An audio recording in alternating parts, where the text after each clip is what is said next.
Hello, it's Jono, lead tattoo editor here at nextluxury.com. Going to share with you some insights into sleeve tattoos.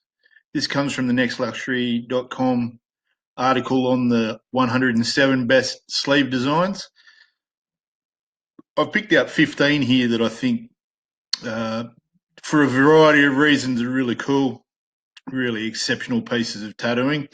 So I'll talk to you about those and give you some insights into their design. So I hope you enjoy it.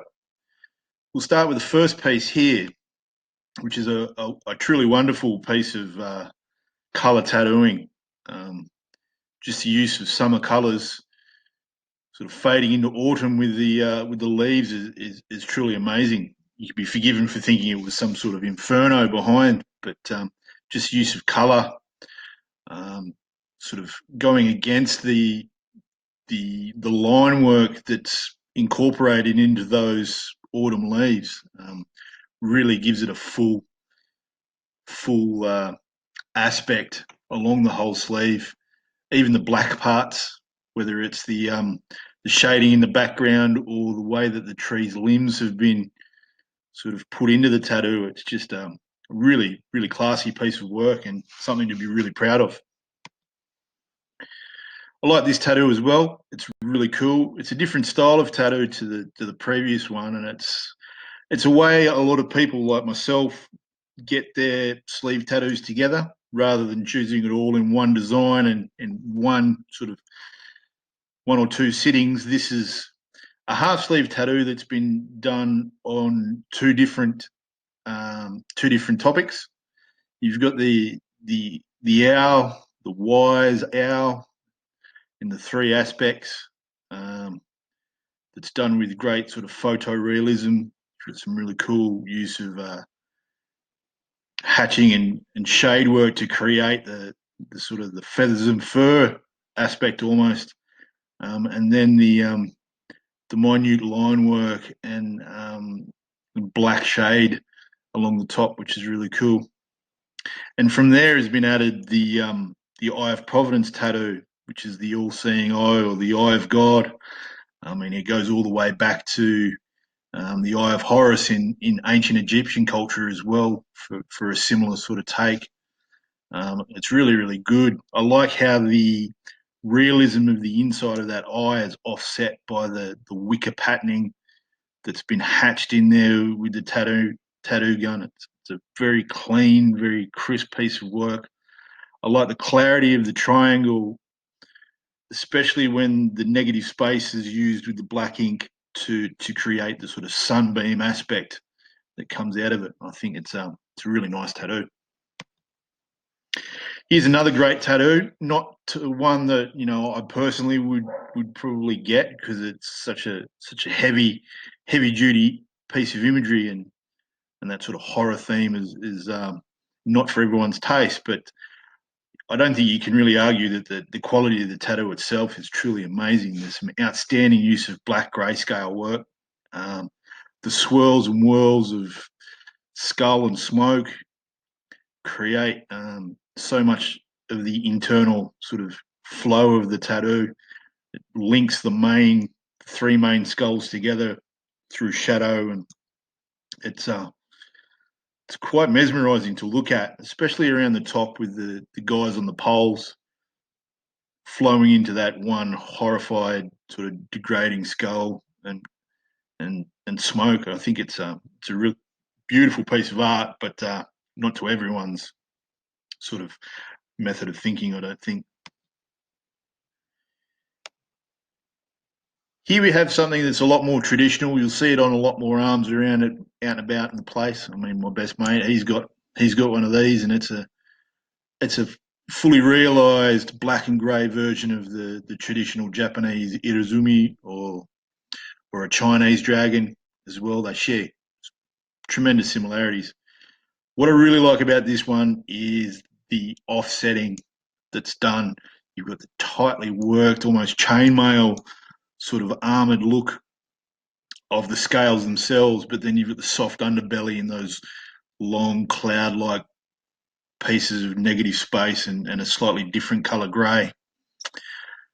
What this also, what this tattoo is also a really good example of is how you need to balance out, particularly with the traditional Japanese designers, you need to balance out that main image with some shapes or different styles of tattoo in behind it to fill it out and to really give it that sense of scale.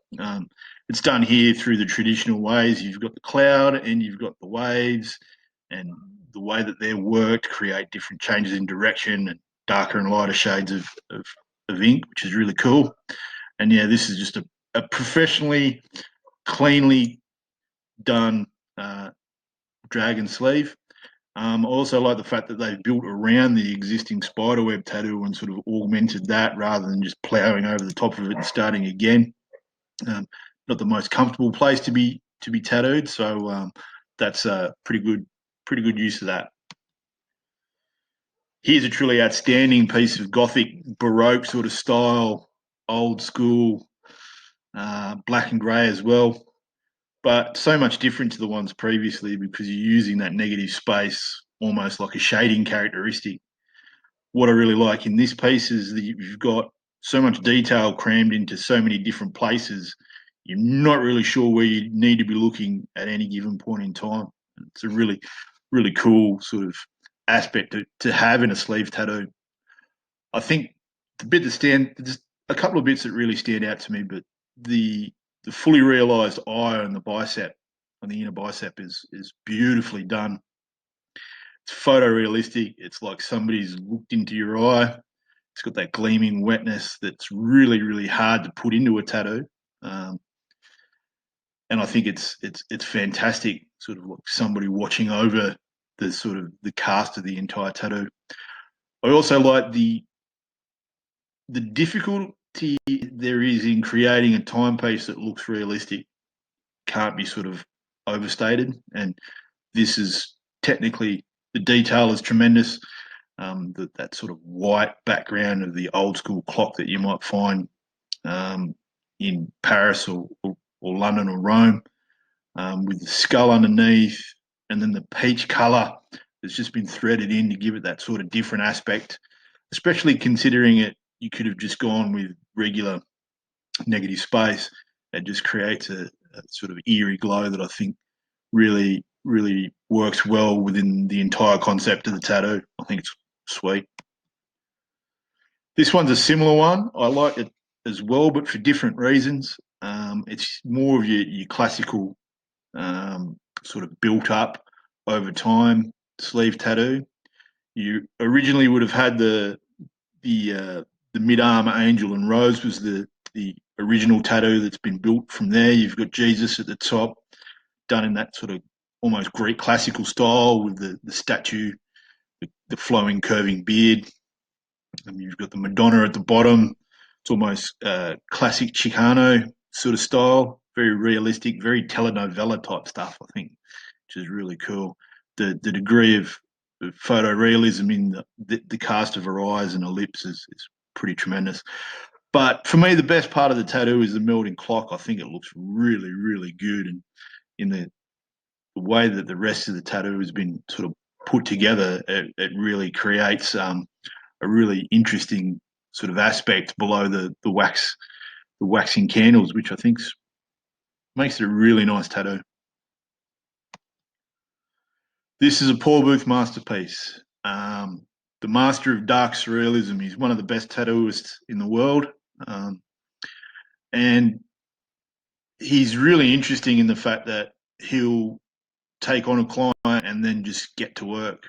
He'll consult with them as he goes through the tattoo, and create these dark, beautiful, fantastical images. And this is an example of that. The tentacles themselves, they look like they could be jiggling and whirling and moving themselves. It's got a very predator type look to the different orifices and eyes and